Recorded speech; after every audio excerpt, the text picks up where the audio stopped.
Hai teman-teman, kami dari kelompok 11 akan mempresentasikan hasil poster infografis dari kelompok kami dengan judul Pencemaran Tanah oleh Sampah Plastik di Kota Magelang.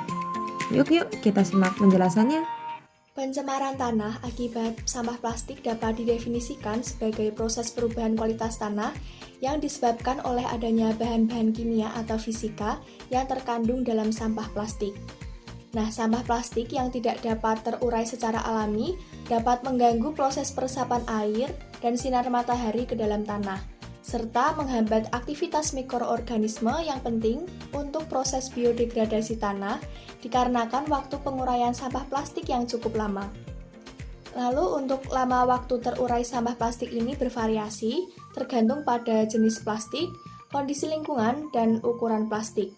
Contohnya saja pada kantong plastik membutuhkan waktu 10 hingga 1000 tahun untuk terurai, sedangkan pada botol plastik membutuhkan waktu hingga 450 tahun. Pada styrofoam yang terbuat dari polistirin, bahkan membutuhkan waktu lebih dari 1000 tahun untuk terurai dan dapat terurai secara sempurna. Dihitung sejak bulan April 2023, Kota Magelang telah mengalami lonjakan sampah mencapai 20% dari sebelumnya. Mayoritas sampah ini berasal dari limbah domestik yang belum dipisah-pisah. Dari total sampah, sampah plastik menempati urutan kedua terbanyak dengan persentase 16,31% setelah sampah makanan. Dari total sampah tersebut juga belum 100% terkelola dengan baik.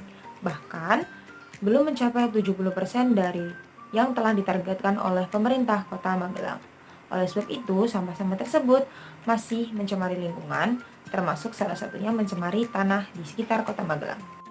Pencemaran tanah yang diakibatkan oleh sampah plastik memiliki beberapa dampak negatif, diantaranya yaitu kerusakan struktur tanah, kontaminasi akibat bahan kimia berbahaya, pencemaran air tanah, pengurangan kesuburan tanah, kerusakan pada tanaman, terhambatnya pertukaran udara dan air yang diperlukan oleh kesuburan tanah, dan terganggunya keseimbangan ekosistem pada tanah. Nah, untuk solusinya itu sendiri, salah satu langkah utama yang harus dilakukan untuk menanggulangi daerah yang sudah tercemar dengan melakukan beberapa metode remediasi atau kegiatan membersihkan permukaan tanah yang tercemar. Nah, yang pertama ada fitoremediasi, yaitu dengan melibatkan tanaman untuk mengurangi kontaminan pada tanah. Nah, contohnya pada tanaman Romolena odorata atau sejenis yang laut dan Cana indica atau bengkoang.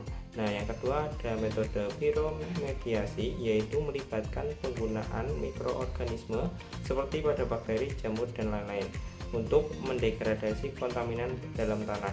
Nah, yang ketiga itu ada metode fisik kimia dengan mencakup teknik seperti soil washing yang memisahkan tanah dari minyak mentah dan hidrokarbon petroleum.